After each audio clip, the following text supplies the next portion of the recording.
ഗോതമ്പ് പൊടി കൊണ്ടുണ്ടാക്കിയ കേക്കാണിത്. നല്ല ടേസ്റ്റാണ്, നല്ല സോഫ്റ്റുമാണ്, നല്ല കേക്കാണ്. നമുക്ക് പെട്ടെന്ന് ഉണ്ടാക്കാൻ പറ്റിയൊരു കേക്കാണ്. നിങ്ങളൊക്കെ കേക്ക് ഉണ്ടാക്കിയിട്ടുണ്ടോ? ഗോതമ്പ് പൊടി കൊണ്ട് ഉണ്ടാക്കാത്തവരൊക്കെ ഒന്ന് ഉണ്ടാക്കി നോക്കണേ കേട്ടോ. നമുക്ക് വീട്ടിൽ വിരുന്നക്കാരൊക്കെ വരുമ്പോൾ അവർക്ക് നമുക്ക് കൊടുക്കാൻ പറ്റിയൊരു കേക്കാണ്. അങ്ങനെ പെട്ടെന്ന് നമുക്ക് ഉണ്ടാക്കാം. ഞാൻ 2 ഗ്ലാസ് ഗോതമ്പ് പൊടി എടുത്തു. 1 spoon baking powder, 1 spoon baking soda എന്നിവ ചേർത്ത് നമ്മൾ ഒരു അരിപ്പ വെച്ച് അരിച്ചെടുക്കണം. തരികളൊന്നും ഇല്ലാതിരിക്കാൻ വേണ്ടിയാണ് നമ്മൾ അരിച്ചെടുക്കേണ്ടത്. പിന്നെ 3 കോഴിമുട്ട ഇതിന് വേണം. പിന്നെ ഒരു 3/4 കപ്പ് പഞ്ചസാര മിക്സിയുടെ ജാറിട്ട് പൊടിച്ചെടുക്കണം. അപ്പോൾ ഒരു 3-4 ഏലക്ക ഇതിൻ്റെ തൊലി കളഞ്ഞിട്ട് അതും കൂടി ഈ പഞ്ചസാര പൊടിക്കുന്നതിൻ്റെ കൂട്ടത്തിയിട്ട് പൊടിച്ചെടുക്കണം. പിന്നെ ആവശ്യത്തിന് ഉപ്പ്, 3 കോഴിമുട്ട പൊട്ടിച്ചതും അതും എല്ലാം കൂടെ ഒന്നുകൂടെ ഒന്ന് കറക്കിയെടുക്കണം.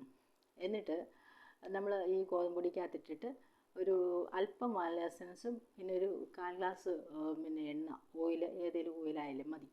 അങ്ങനെ അതും കൂടി ഇട്ടിട്ട് നമ്മൾ മിക്സ് ചെയ്തിട്ട് പിന്നെ പഞ്ചസാര ഒരു 1/4 ഗ്ലാസ് പഞ്ചസാര ക്യാരമൽ ചെയ്തിട്ട് ആറിയതിന് ശേഷം അതും എല്ലാം കൂടെ നമ്മളൊന്ന് മിക്സ് ചെയ്ത് പിന്നെ അങ്ങനെ ഉണ്ടാക്കിയെടുത്ത കേക്കാണിത്.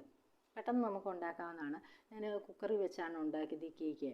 നമ്മുടെ ഇരുമ്പിൻ്റെ ദോശക്കല്ലെടുത്ത് അടുപ്പത്ത് വെച്ച് ചൂടാക്കിയിട്ട് അതിന് പുറത്ത് കുക്കർ വെച്ച് ഒരു പാത്രത്തിൽ വെച്ചുണ്ടാക്കിയതാണ് കേക്കാണ്. ഞാൻ മിക്കവാറും ഈ കേക്ക് ഉണ്ടാക്കുന്നതാണ് കേട്ടോ. നമുക്ക് വളരെ പെട്ടെന്ന് ഉണ്ടാക്കാൻ പറ്റിയൊരു കേക്കാണ്. നിങ്ങൾ ഉണ്ടാക്കാത്തവരൊക്കെ ഒന്ന് ഉണ്ടാക്കി നോക്കണം കേട്ടോ. എൻ്റെ അഭിപ്രായമൊക്കെ ഒന്ന് പറയണം കേട്ടോ.